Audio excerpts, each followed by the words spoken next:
Hi, I'm Chad with Move Forward Guitar. This lesson is from our series, Music Theory for Guitar. In this lesson, I'm going to talk about the intervals of the major scale. First off, download our free e-guide, Music Theory for Guitar.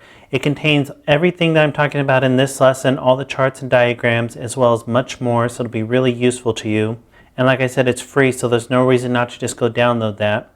But I am working on it right now as I'm filming this lesson, so it may not be available as you're watching this lesson. And if it's not available yet, it'll say coming soon. And if you'd like to get notified when it is available, you can sign up for our mailing list and we'll send you a notification for when it is available and let you download it. And also, if you're signed up for our mailing list, you'll receive all updated versions as well. But don't worry, you don't need the e-guide to follow along with this lesson because all the charts and diagrams will be on the screen. And also, we add at least one new lesson every day, so be sure to subscribe. This is part 8 in our series, Music Theory for Guitar. If you'd like to go back and start at the beginning, you can click the link on the screen. So in the last lesson, I taught you the formula for building a major scale, which was whole step, half step, whole step, half step. In this lesson, I'm going to teach you the actual intervals of the scale. So if you've come this far in this series, you should know that intervals are just the distance between two notes. You should also know that the root note is your starting point or your home base. For example, if we're talking about the C major scale, C is the root note. If we're talking about a C major chord, C is the root note. And if you're talking about a scale, the scale is built off of that C. If you're talking about the chord is built off of that C.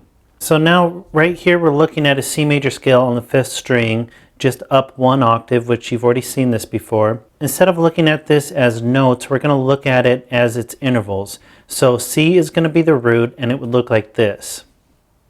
So starting from C, that's your root note. That's what the R stands for. Most of the time, I'll show root notes in red just so you can distinguish them quickly.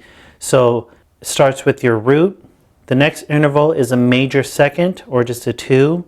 The next interval is a major third, or just a 3. The next one is a perfect 4th, or just a 4. Next one is a perfect 5th, or just a 5. Next one is a major 6th, or just a 6. And the last one is a major 7th, or just a 7. Then if you go up half a step again, you're at the root again, an octave higher than the one you started on.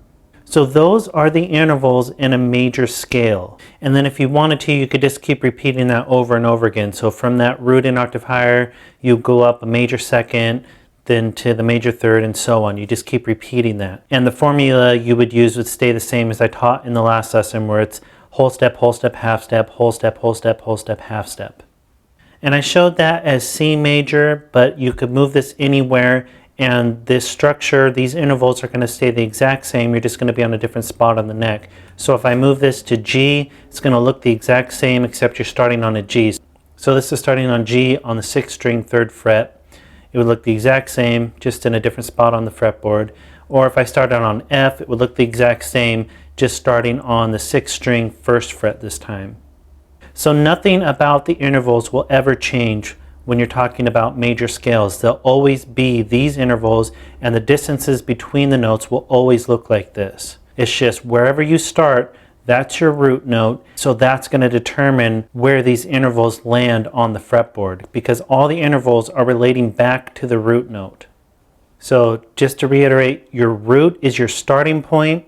Wherever your root is, that's the name of the scale. So right now, this root is an F note, so this is an F major scale, up one octave. All these intervals, the 2, 3, 4, 5, 6, 7, are relating back to this root.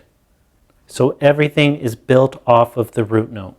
And it's really important to understand the intervals of scales, especially the major scale, because like I said, the major scale is the basis for most of Western music, and pretty much everything you learn in music theory is going to relate back to it in some way or be built off of it in some way.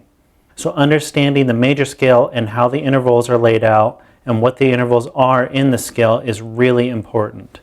This will allow you to build a major scale starting from any point with any root note and any key, which I'll talk about keys in a later lesson.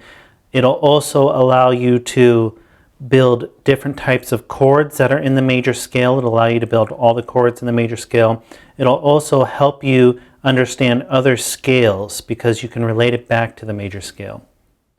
But again, don't worry if this is confusing. We're going to keep diving deeper and deeper into the major scale and into music theory and continually reference back to the earlier stuff. So right now I'm giving you little pictures that are all going to turn into a bigger picture later on. So don't get frustrated if this is confusing to you still. And again, be sure to download that e-guide. It's going to be a great reference for you. And be sure to subscribe because we add at least one new lesson every day.